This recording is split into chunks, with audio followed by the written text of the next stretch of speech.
Hello les amis, nous sommes le vendredi 25 septembre 2020 et le gouvernement continue à déclarer la guerre au peuple français. Nous avons déjà vu dans l'émission d'hier Olivier Véran devant la commission du Sénat déclarer des mensonges sur l'épidémie à Marseille. On va le voir parce que les chiffres sont totalement faux. Un gouvernement qui donne des chiffres faux. Ainsi que le Premier ministre Jean Castex qui a fait une... Mais alors, il était complètement déplorable hier sur France 2, qui ose dire qu'il menace de reconfinement. Donc, en gros, il menace la faillite du pays, en gros, il menace de misère sociale, en gros, il remenace les personnes âgées encore plus de mourir, en gros, il menace d'encore plus de suicides, en gros, il menace encore plus de dépression, en gros, il menace les gens de ne pas se faire soigner comme ça a été le cas pendant le confinement. Et vous avez les petits soldats invités sur les plateaux télé. Et je vais vous montrer maintenant quelques chiffres quand même. Si on prend l'Océanie, parce que vous savez que je surveille depuis très longtemps l'Océanie, parce qu'on est rentré depuis le 1er septembre au printemps, hein, l'automne, l'hiver sont passés là-bas, et il n'y a pas de recrudescence de seconde vague de cas de Covid. Regardez les chiffres d'hier. On s'aperçoit Océanie, 91 nouveaux cas, 5 nouveaux décès, et 19 personnes en état critique. Et on s'aperçoit que l'Australie, il n'y a que 9 cas, 2 morts, 10 personnes en état critique, pour une population, tenez-vous bien, de 25,5 millions d'habitants. La Nouvelle-Zélande, 3 cas, pas de morts, 3 cas critiques pour une population de 5 millions d'habitants.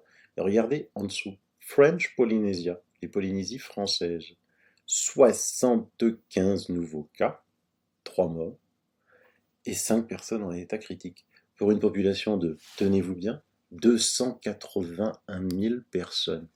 Mais le plus, c'est que, vous savez, cette collectivité d'outre-mer est composée de 5 archipels qui regroupent 118 îles, dont 76 habitées. Ils arrivent, avec 280 000 personnes, à faire plus, quasiment 75, soit 80% des cas de toute l'Océanie. Et 3 morts sur 5 et 5 cas critiques sur 19. Donc, à moins que certains pensent que le virus est arrêté par les frontières, là, franchement, il y aurait quand même un petit problème. Prenons maintenant le cas de l'Europe. Alors, si vous pensez que le virus est arrêté par les frontières, c'est sûr que vous pouvez quitter l'émission tout de suite, c'est pas un souci.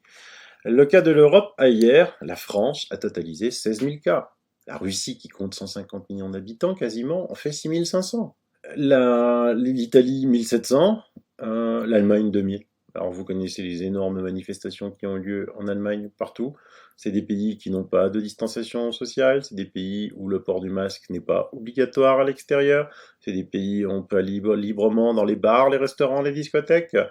L'Hollande 2500, la Belgique 1600, la Suède, on va en reparler, la Suède, 0 mort, il reste plus que 15 personnes en état critique.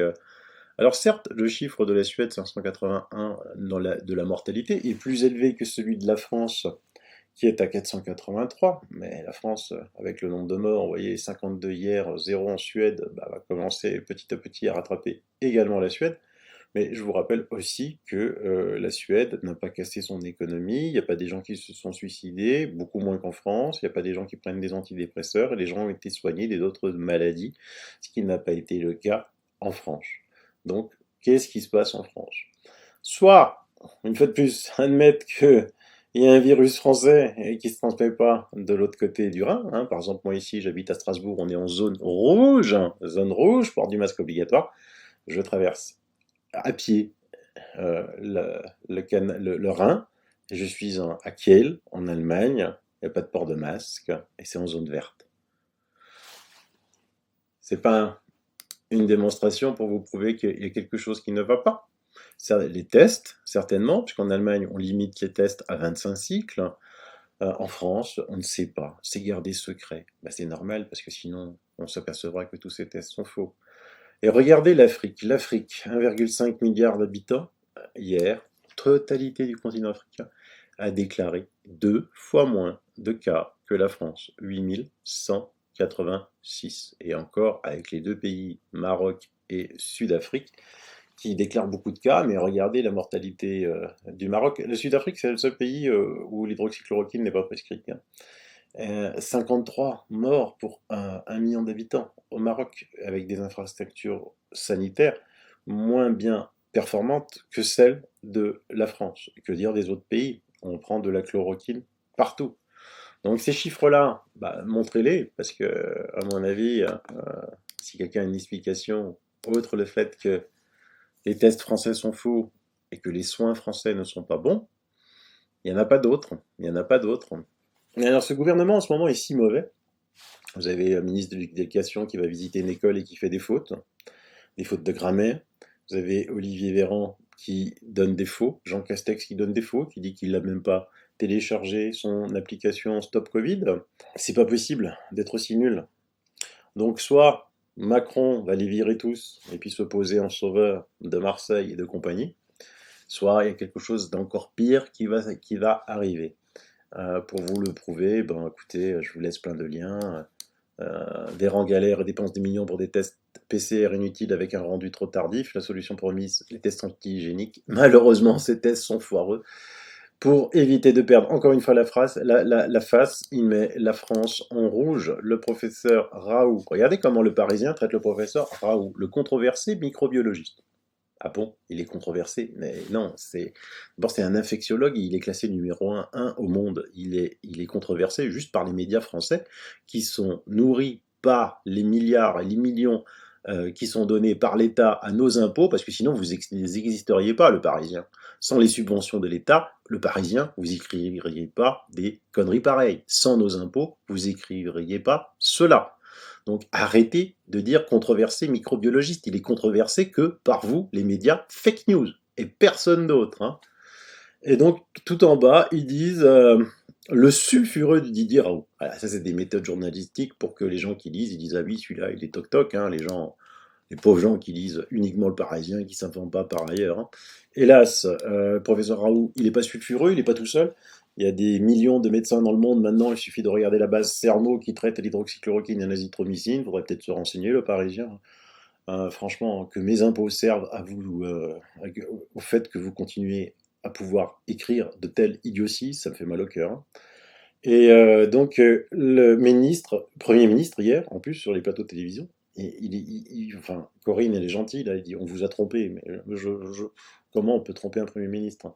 Les vrais chiffres de la santé publique France au 24/9, hospitalisation 493, réanimation 121, décès 638, 4 le 2/9. Ils font défaut, ils font défaut. Ça commence à se voir, ça commence à se voir.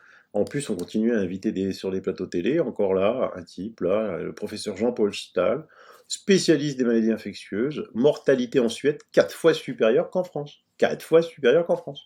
On l'a vu tout à l'heure dans le tableau. La mortalité en Suède, elle est à 581. Et la mortalité en France, elle est montée, hein. Vous voyez, je vous avais dit, elle est montée à 483. Petit à petit, la France rattrape la Suède, même dans ce domaine de la mortalité pour un pays qui n'a pas foutu son économie en l'air et qui n'a pas de mort indirecte du Covid à se reprocher. Olivier Véran, lui, se déplace à Marseille, encore une fois. Donc la dernière fois qu'il s'était déplacé, il n'a pas été visité l'UHU. Et donc cette fois-ci, il se rend à l'hôpital public de la Timone, où il visitera notamment le service de réanimation avant de rencontrer un épidémiologiste, le professeur Arnaud Fontanet. Tiens, et Arnaud Fontanet, c'est qui? C'est un membre du conseil scientifique chargé d'éclairer l'exécutif face au Covid-19. Le chercheur Arnaud Fontanet s'alarme de la recrudescence actuelle de l'épidémie. Il fait le point pour les Échos sur la hausse du nombre de cas, le degré d'immunisation de la population et les recherches pour trouver un traitement et un vaccin. Voilà. Ah ben, écoute, il suffit d'aller à l'IHU, pas loin, et ils ont déjà un traitement, ils n'ont pas besoin de vaccin. Moi, je sais pas. Les chiffres que donne l'IHU, c'est 482 personnes. Ils sont validés par l'ARS, parce que vous pensez bien que si les chiffres de l'IHU étaient faux, ce seraient les grandes pages de tous les journaux. Donc ils sont vrais. L'IHU est le meilleur de France. C'est là où il y a le taux de mortalité le plus bas. C'est là où on a pris les meilleures méthodes dès le départ, tester, isoler, traiter. C'est là où il y a le moins de taux de mortalité chez les jeunes, chez les moins jeunes, chez les personnes âgées. Mais on va pas visiter l'UHU. On va pas lui demander comment il fait. En gros, c'est comme si moi je gérais une entreprise avec une implantation dans chaque ville, hein, je donne des objectifs en fonction de vente, j'ai une société qui fait plus 400%, et les autres font tous moins 400%. Mais je vais visiter la plus mauvaise, ou une des plus mauvaises, et je vais surtout pas voir comment fait la meilleure des sociétés. Vous trouvez ça logique? Non. Et votre bon sens, là, il vous dit quoi? Votre bon sens. À moins de penser que toute l'équipe de l'UHU et de concomitance avec l'ARS, ce qui n'est pas possible, ce qui n'est pas possible. Pourquoi on refuse de constater que le traitement hydroxychloroquine, azithromycine, avec ou sans ajout de zinc, fonctionne? Pourquoi? Et pourquoi on ne va pas demander à l'IUHU comment ils font? Parce que eux, en plus, les tests, les résultats, vous ne les avez pas sous 7 jours, vous les avez sous 7 heures. Donc, Olivier Véran s'est fait gronder par Emmanuel Macron parce qu'il rendait des tests très tardivement, mais il ne va pas voir comment on fait à... il va à la Timone. Bah tiens, on va à la Timone. Vous voulez voir la Timone? Parce que alors eux, ils disent qu'il va y avoir, ils disent depuis longtemps, hein, qu'il y aura une seconde vague. Olivier Véran en fait partie, il y aura une seconde vague à l'automne. Donc qu'est-ce qu'ils ont fait? Ils ont anticipé, parce que moi si je suis ministre de la Santé, comme Olivier Véran, et je pense qu'il va y avoir une deuxième vague à l'automne. Et je sais que le problème de la première vague, ça a été le nombre de lits en réanimation. Je sais que le problème de la première vague, c'était que j'ai dû signer un décret, Olivier Véran a signé un décret le 31 mars, 2020 interdisant aux patients des EHPAD d'aller dans les hôpitaux, se faire soigner. Olivier Véran a signé un décret le 31 mars autorisant les généralistes à injecter du Rivotril, donc à achever, tuer les personnes âgées qui étaient en EHPAD. Olivier Véran qui dit que, hier au Sénat, que sa priorité est de protéger les personnes âgées. D'abord, il les a pas traitées, ensuite, il a autorisé à les achever. Et donc, maintenant, il veut les protéger. Et donc, qu'est-ce qu'il a fait? Il a dû augmenter le nombre de places de réhab partout en France? Non, il n'a rien fait. Il a dû donner de l'argent aux hôpitaux pour faire face à cette deuxième vague? Non, il n'a rien fait. Bah, regardez, on va aller dans les urgences de l'hôpital de la Timone, voir un petit peu ce qui se passe.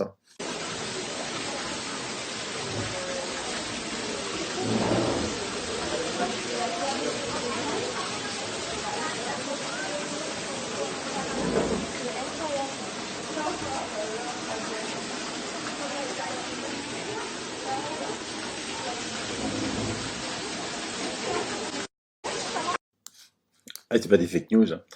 Je l'ai pris sur le Twitter de l'adjointe au maire de Marseille. La réalité du Covid-19, c'est que la zone écarlate est dans l'hôpital. Les mesures d'Olivier Véran sont prises car l'hôpital public va mal. En fermant les bars et les restaurants, on cache les urgences de l'hôpital Timone. Ça tombe bien, il y a été, donc certainement qu'il a dû apporter des milliards, comme dans tous les autres hôpitaux. Et moi, je sais que de plus en plus de médecins se mettent en arrêt maladie. Je sais que de plus en plus de soignants démissionnent. C'est l'hécatombe. C'est l'hécatombe. Je sais que les hôpitaux essayent de recruter, tant bien que mal, ils n'y arrivent pas, parce que les gens sont écœurés. Écœurés. Ils sont franchement écœurés. Donc ça fera l'objet d'une émission spéciale bientôt, avec les bonnes nouvelles que je vous promets depuis longtemps. C'est pas que je vous oublie ou que je ne veux pas vous raconter de bonnes nouvelles, il va y avoir de bonnes nouvelles, ne vous inquiétez pas. C'est que des fois, dans la vie, on a des imprévus hein, qui arrivent. C'est comme ça. Mais ce qui est important, c'est que quand même les Français ne sont plus dupes. BFM, on va prendre BFM, Éric Brunet a lancé un sondage. Les Marseillais ont-ils raison de se révolter? Eh ben, on lui a répondu oui à 67,5%. Laurence Ferrari, CNews, dit: est-ce que la présence de la moitié du gouvernement en temps de crise majeure sur un plateau de télévision pour écouter religieusement le chef est nécessaire? C'était hier soir, vous savez, sur France 2, Jean Castex, qui n'avait pas de masque sur le plateau, donc il ne respecte pas la loi. Nous avons un Premier ministre qui ne respecte pas la loi parce qu'il est dans un lieu clos, il ne porte pas de masque. Par contre, les enfants sont obligés de porter des masques. À quoi rime ce temps perdu? Pas de dossier urgent à traiter? Ben non, ils n'ont rien d'autre à faire. Du reste, en parlant des enfants, là, jusqu'à maintenant, vous savez, il y a eu la rentrée, il faisait chaud. Il faisait chaud. Et puis, vous avez vu, l'automne est tombé brûle pour point.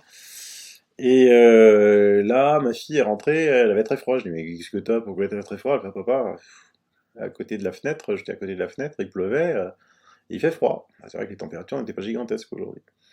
Bah oui, parce qu'ils aèrent. Ils aèrent. Donc vous pensez bien que maintenant, avec des températures qui vont continuer à baisser, avec cette stupidité de porter un masque et d'aérer, parce que aérer c'est bien, bon, il faut toujours aérer bien sûr, hein, mais franchement, les enfants vont tomber malades comme des mouches. Comme des mouches. Il y en a un qui va éternuer, ça va être attention, test, test. C'est de la folie. Ils doivent supporter ces masques. C'est de la folie. Hein. On pense pas aux enfants, parce que là on manifeste, parce que là on va fermer les bars et tout, mais on n'est pas capable de manifester pour nos gosses. On n'est pas capable. Et pendant ce temps-là, l'IUHU a publié, a dénoncé la métafraude de Fiolet. Je ne sais même plus comment il s'appelle, là, le copain de Yazdan.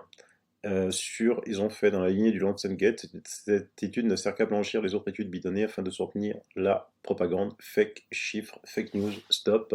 Encore une fois, il y a eu 2 études foireuses, trompeuses, dont on a démontré qu'elles étaient foireuses, trompeuses. Le Lancet a été retiré. On a vu que la Haute Autorité Santé française se base encore sur cette étude retirée par le Lancet pour dire que l'hydroxychloroquine ne marche pas. On a vu qu'il y a des petits internes là, qui ont encore des dents de lait qui ont fait une étude fausse, bidonnée. On l'a démontré. Les journalistes s'appuient encore là-dessus pour dire que l'hydroxychloroquine ne marche pas. À un moment, il faudra arrêter quand même de se moquer des, des gens. Par contre, je vais vous donner une nouvelle qui serait, qui serait passée inaperçue sans l'excellent François. Je vous laisse l'article parce qu'il est long, il est complet, mais je voulais juste un petit extrait pour vous donner envie de le lire et surtout de le partager. Le faux paradoxe existentiel du docteur Anthony Fauci, médecin en chef des États-Unis. En tant que scientifique, en tant que pur scientifique, nous ne pouvions pas faire la déclaration « oui, ça doit fonctionner ». Mais en tant que médecin, bien sûr, je vais prescrire l'hydroxychloroquine aux patients atteints de coronavirus.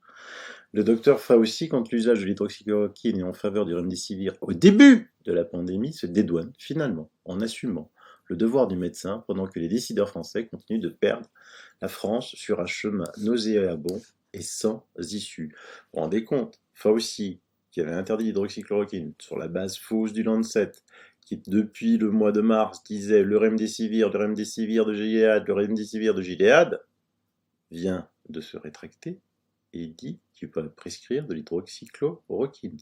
Le docteur Anthony Fauci, l'ami de Bill Gates. C'est qu'il se passe quelque chose. Il se passe quelque chose. Et si on va à un autre extrait de l'article, ce 16 septembre 2020 aurait été marqué par une double première. La Haute Autorité de Santé, ça je vous en avais déjà parlé, a donné un avis définitif au complément d'information sur le remdesivir, le recommandant pour certains types de patients, mais pas pour tous. Selon le document, cela s'appliquerait à 30% des malades de Covid-19. Mais la grande première, c'est que le laboratoire Gilead, fabricant du controversé remdesivir, a de son côté retiré sa demande de remboursement dès le 31 août. Il aura fallu attendre 16 jours pour apprendre l'information. Comme le traitement, je vous le rappelle, coûte 4 000 €, c'est sûr que si on dit aux Français, tiens, tu veux te soigner, Plaquenil, c'est 0, c'est 4,17 €, ou tu veux le remdesivir qui est très toxique pour les reins, mais c'est 4 000 €. Et donc, il aura fallu attendre 16 jours pour apprendre l'information. Serait-ce une marque de science de la Haute Autorité de Santé qui n'a donné un avis que partiel ou la énième étape dans la stratégie sans faille du Gilead pour pousser une dernière fois et de toutes ses forces cette molécule aux effets secondaires critiques et aux bénéfices thérapeutiques incertains? Faut le savoir, ça. Et l'Europe a commandé je ne sais pas combien de doses de remdesivir en disant que c'était le seul médicament possible. Et aujourd'hui, le remdesivir, il est échec et mat partout dans le monde. En Afrique, il n'a même pas mis le pied parce que, spoiler, les Africains, ils n'ont pas les moyens. Ils ont dit non, on va garder le Plaquenil qui coûte rien. Hein. Ils en ont fait des génériques en plus. Hein. Il est généricable, vous pensez, 70 ans qu'il est commercialisé. Et là, votre bon sens, il vous dit quoi? Ah ben, mon ami Mochi, donc ce ministre, en parlant de Véran, interdit aux plus de 75 ans l'accès aux urgences, décrète l'euthanasie sans consentement en Rivotril, bloque l'accès au SAMU en EHPAD, interdit l'hydroxychloroquine, mais maintenant serait le protecteur des personnes âgées. Alex Lecat, qui dit Bouches-du-Rhône, le calcul de l'indice est frelaté. Sur les 7 derniers jours du 18 au 24, 406 hospitalisations, plus 65 réa pour 2,35 millions d'habitants. L'incidence de l'épidémiologie est de 23,1 malades pour 100 000 habitants. Vous savez, on ne sera jamais à zéro. Hein. On ne sera jamais à zéro. Je vous rappelle encore une fois que les maladies à infection respiratoire ont tué l'année dernière plus de 60 000 personnes. Vous n'étiez pas au courant parce que la télé n'en parlait pas, les médias papier n'en parlaient pas, la radio n'en parlait pas, mais ça a tué 60 000 personnes, ce qui fait à peu près 5 000 personnes par mois, dans le silence assourdissant des médias. D'accord? Aujourd'hui, il y a 300 morts dans le mois, et c'est l'hécatombe, quoi. C'est l'hécatombe. Il faut vraiment que vous soyez conscient de ça. Hein. Et donc, l'incidence ministérielle, qu'est-ce qu'ils disent? Ils disent 209,7 cas pour 100 000 habitants. Oui, mais d'accord, mais c'est des cas. Ils sont pas malades. Hein, la plupart vont s'en sauver, hein, c'est pas un souci. Hein. Alors que, épidémiologiquement, on devrait parler de 23,1 malades pour 100 000 habitants, et non pas de 209 cas. Là encore, c'est un mensonge. Mensonge, mensonge, mensonge. Un truc qui est... Vous voyez, hier, je vous avais montré les tableaux en disant, bah tiens, Marseille va être confiné le 26, ensuite vont suivre Toulouse, Rennes, et je vous ai dit, bah, je ne sais pas si ce tableau est vrai, je vous dirai ma source. Mais là, quand même, dans l'émission Balance ton poste, il y a une altercation assez forte. Il y a des jours, vous avez reçu le patron des banques et vous leur avez annoncé que vous alliez reconfiner. Vous savez qu'on va reconfiner en octobre. Lance Stéphane Manigold, restaurateur à Paris, à l'encontre du député l'ARM Sylvain Maillard. Ça fait quand même maintenant 2 fois qu'on a ce genre d'informations. Hein, et l'autre, il fait semblant de rien. Hein, rien qu'à sa tête. On voit que il a l'air de savoir quelque chose quand même. Voilà. Alors vous, lâchez pas. Hein, lâchez pas. Il y aura des bonnes nouvelles. Ils peuvent pas tenir comme ça. Parce qu'une fois de plus, la vérité éclatera, les gens se réveillent, ils font de plus en plus d'erreurs, et donc pour vous rassurer, je vous laisse avec un triptyque magique, le professeur Parola, professeur Toussaint, professeur Toubiana.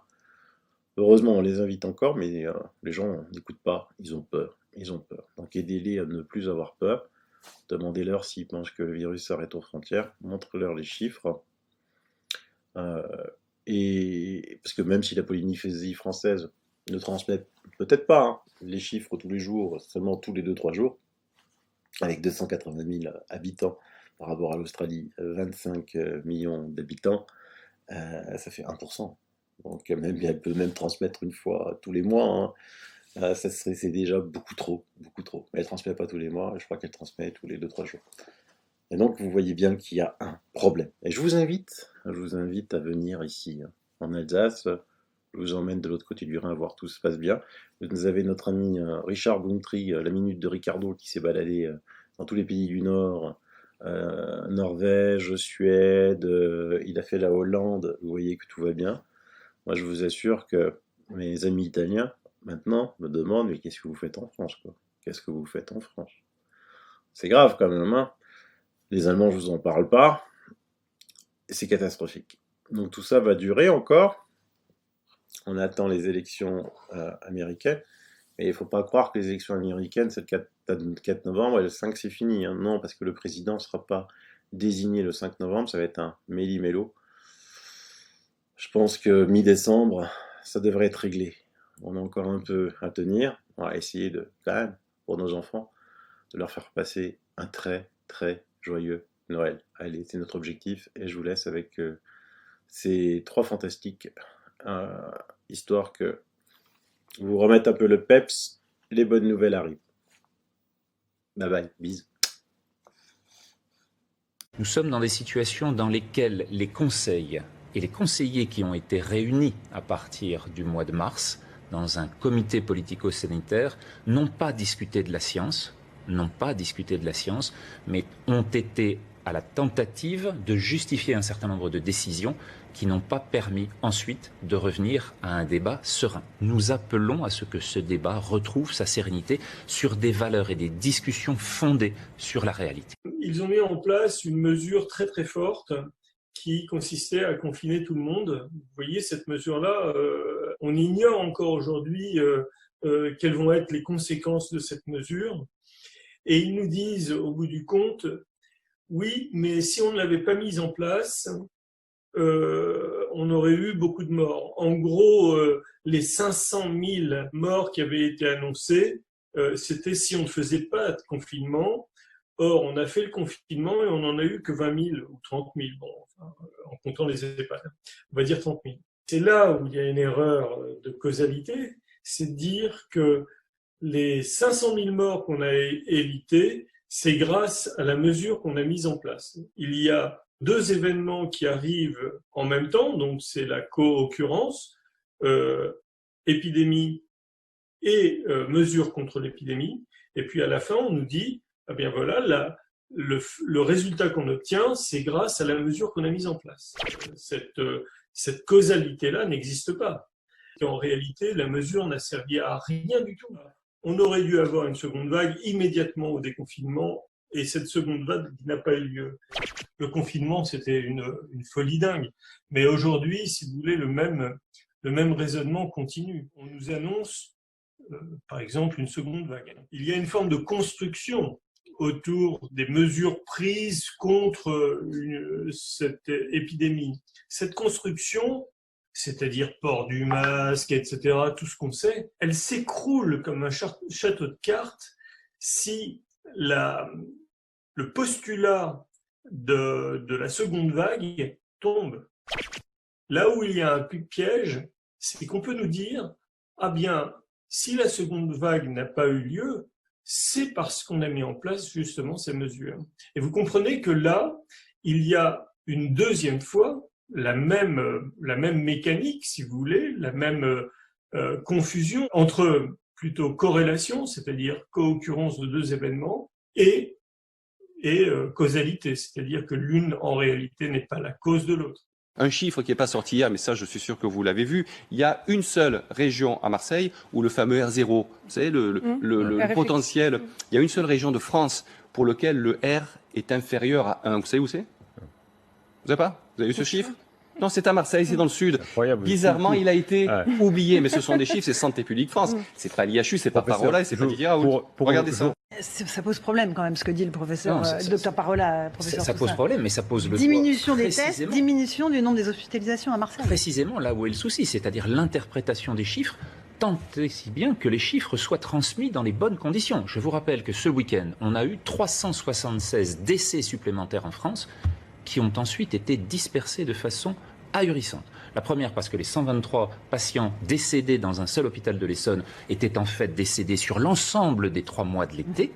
La seconde parce que l'erreur qui était affichée par Santé publique France a été corrigée après les journaux de 20 heures. Dans la nuit. Non, c'est terrible. Et donc, on a des éléments sur lesquels, de la même façon, la Guadeloupe, hier, dont on a dit que l'expansion était... Alors qu'elle connaît la même augmentation lente que l'on peut avoir dans d'autres États. Les chiffres des 16 décès ont été comptabilisés sur la seule journée d'hier, c'est-à-dire la journée où l'on annonce le reconfinement, identique à ce qui se passe à Marseille, à Pointe-à-Pitre et sur l'ensemble du territoire de guadeloupéen. Est-ce que cela nous dit précisément que l'on est en capacité de tenir une comptabilité honnête jour après jour de la dynamique de cette épidémie? C'est cela que pose le professeur Parola. Votre réponse, c'est non. La réponse est non. Aujourd'hui, on n'est pas capable d'avoir une comptabilité honnête des chiffres de Covid en France. Et du coup, l'interprétation laisse aller toute forme de possibilités sur lesquelles ensuite on peut justifier ou pas des décisions qui confinent pour certaines à l'arbitre.